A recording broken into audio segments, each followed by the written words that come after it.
ਇਹ ਆ ਜੀ ਪਾਕਿਸਤਾਨ ਦਾ ਦੂਜਾ ਵੱਡਾ ਜੰਗਲ, ਜਿਹਨੂੰ ਚੀਚਾਵਤਨੀ ਜੰਗਲ ਆਂਦੇ ਨੇ।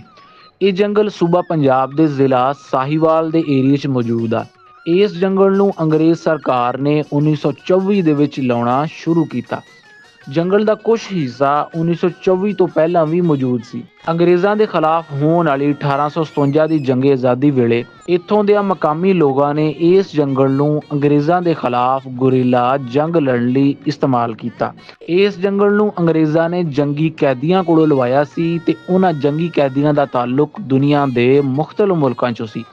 ਉਹ ਜੰਗੀ ਕੈਦੀ ਅੰਗਰੇਜ਼ਾਂ ਨੇ ਜੰਗੇ ਅਜ਼ੀਮ ਅਵਲ ਵੇਲੇ ਫੜੇ ਸੀ ਤੇ ਉਹ ਜੰਗ 1918 'ਚ ਮੁੱਕ ਗਈ। ਅੰਗਰੇਜ਼ ਨੇ ਸੋਚਿਆ ਕਿ ਜੰਗ ਤਾਂ ਮੁੱਕ ਗਈ ਏ ਤੇ ਇਹਨਾਂ ਕੈਦੀਆਂ ਨੂੰ ਕਿਸੇ ਕੰਮਕਾਰ ਲਾਈਏ। ਅੰਗਰੇਜ਼ ਦਾ ਇਹ ਜੰਗਲ ਲਾਉਣ ਦਾ ਮਕਸਦ ਟ੍ਰੇਨਾਂ ਵਾਸਤੇ ਈਂਧਣ ਮੁਹੱਈਆ ਕਰਨਾ ਸੀ।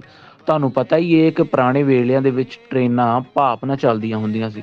ਭਾਪ ਨੂੰ ਬਣਾਉਣ ਵਾਸਤੇ ਅੱਗ ਚਾਹੀਦੀ ਸੀ ਤੇ ਅੱਗ ਬਾਲਣ ਵਾਸਤੇ ਲੱਕੜੀ, ਤੇ ਇਸੇ ਕਰਕੇ ਅੰਗਰੇਜ਼ਾਂ ਨੇ ਇਹ ਜੰਗਲ ਲਵਾ ਛੋੜਿਆ ਤਾਂ ਕਿ ਟ੍ਰੇਨਾਂ ਦੇ ਜ਼ਰੀਏ ਉਹ ਆਪਦਾ ਜੰਗੀ ਸਾਜ਼ੋ ਸਮਾਨ ਇੱਕ ਇਲਾਕੇ ਤੋਂ ਦੂਸਰੇ ਇਲਾਕੇ ਮੁੰਤਕਲ ਕਰ ਸਕੇ।